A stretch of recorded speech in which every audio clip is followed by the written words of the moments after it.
تو حیض کی حالت میں اور کیا کر سکتے کیا نہیں کر سکتے؟ کھانا پینا کنگھی کرنا۔ انس رضی اللہ تعالیٰ عنہ کہتے ہیں یہودیوں میں جب کوئی حیضہ ہو جاتی تو وہ ان کے ساتھ کھانا پینا اور گھروں میں میل جول یہ سب چیزیں چھوڑ دیتے تھے۔ صحابہ نے جب دریافت کیا تو یہ آیت نازل ہوئی، سورہ بقرہ کی آیت نمبر 222 نکال کر دیکھو، یہ آیت اللہ تعالیٰ نے نازل کیا جب سوال کرے صحابہ اللہ کے رسول یہودی تو ایسا کرتے ہیں، حیضہ عورت سے ملنا کھانا پینا یہ سب چھوڑ دیتے ہیں، ہم کیا کریں؟ تو اللہ تعالیٰ سورہ بقرہ کی آیت نمبر 222 نازل کیا۔ پھر اس کے بعد اللہ کے رسول صلی اللہ علیہ وسلم نے فرمایا تم ان سے ہر طرح کا فائدہ اٹھا سکتے ہو، البتہ ہم بستری نہیں کرنا۔ صحیح مسلم کی روایت۔ ہم بستری کے علاوہ عورت کے ساتھ جب وہ حیضہ ہوتی ہر کام کر سکتے، کھانا کھا سکتے، پانی پی سکتے، اور ہر وہ کام، کپڑے لینا دینا، ان کے ساتھ مل کے لیٹنا، یہ سب چیزیں جائز ہے۔ لیکن افسوس اس بات کا ہے علم نہیں رہنے کی وجہ سے کئی لوگ اس کو ناپاک تو ناپاک ہی سمجھتے۔ حیض کی حالت میں کیا نہیں کرنا؟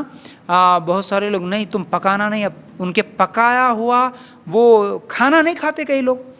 حیض کی حالت میں اگر کوئی کیا ہوتا ہے وہ گھروں میں اچار وغیرہ لگاتے نا تو کئی لوگ بولتے نہیں تم حیض کی حالت میں ناپاک ہے، اچار خراب ہو جاتا، دور دور رہو، ایسی باتیں کرتے۔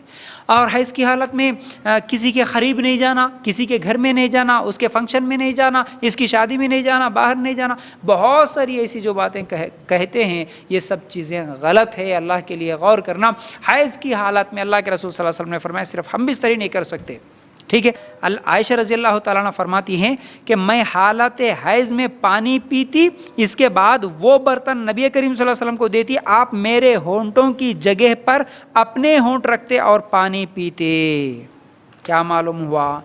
عائشہ رضی اللہ تعالیٰ عنہ کہتی ہیں نبی کریم صلی اللہ علیہ وسلم کو میں پانی پی کے برتن دیتی تو اسی جگہ ہونٹ لگا کر اللہ کے رسول صلی اللہ علیہ وسلم پانی پیتے، حالانکہ میں اس وقت حیض کے حالت میں ہوتی، جب دانتوں کے ساتھ ہڈی سے میں گوشت اتارتی، جبکہ میں حیضہ ہوتی اسی جگہ سے اللہ کے رسول صلی اللہ علیہ وسلم اس ہڈی سے کھاتے، جہاں میرے دانت لگے تھے اسی جگہ سے اللہ کے رسول صلی اللہ علیہ وسلم اپنے دانتوں کو لگاتے اور وہیں سے کھاتے۔ صحیح مسلم کی یہ روایت ہے۔ اور کیا رہ گیا بولیے؟ کھانا نہیں کھانا، اچار نہیں لگانا، تم قریب نہیں آنا، ہمارے کو ٹچ نہیں کرنا، ہمارے کو چھونا نہیں، پاک جگہ نہیں جانا، وہ کون سے کی پاک جگہ اپنے طرف سے جو بنا کے رکھ لیے، ایسی مجلس میں نہیں جانا، ویسی مجلس میں نہیں جانا، غلط باتیں ہیں یہ سب چیزیں، ٹھیک ہے۔ اسی طرح عائشہ رضی اللہ تعالیٰ عنہ کہتی ہیں کہ میں نبی کریم صلی اللہ علیہ وسلم کے سر میں کنگھی کرتی جبکہ میں حیض کی حالت میں ہوتی۔ صحیح بخاری کی روایت۔ لیٹنے کے تعلق سے ام سلمہ رضی اللہ تعالیٰ عنہ کہتی ہیں میں نبی کریم صلی اللہ علیہ وسلم کے ساتھ چادر میں لیٹی تھی، اتنے میں مجھے حیض آ گیا، میں وہاں سے نکل کے بھاگی۔ آپ صلی اللہ علیہ وسلم نے کہا کیا تجھے حیض ہوا ہے؟ تو میں نے کہا ہاں۔ پھر آپ نے مجھے بتایا آپ صلی اللہ علیہ وسلم کو جب یہ معلوم ہوا تو حیضہ تھی، تو ام سلمہ رضی اللہ تعالیٰ نے کہا کہ ہاں میں حیضہ ہوں، تو آپ صلی اللہ علیہ وسلم نے بلایا اور پھر اللہ کے رسول صلی اللہ علیہ وسلم اپنے ساتھ چادر میں داخل کر لیا۔ صحیح بخاری کی روایت۔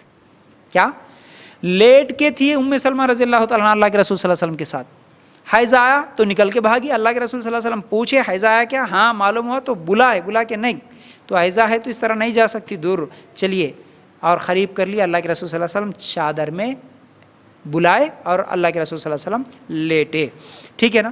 تو بہرحال گولیاں، حیض کی حالت میں جو گولیاں کھانے کی بات ہے، حج کے اور رمضان کے وقت حیض روکنے والی گولیوں کا استعمال کرنا جائز ہے، لیکن یہ بھی ڈاکٹر کے مشورے سے کر سکتے ہیں۔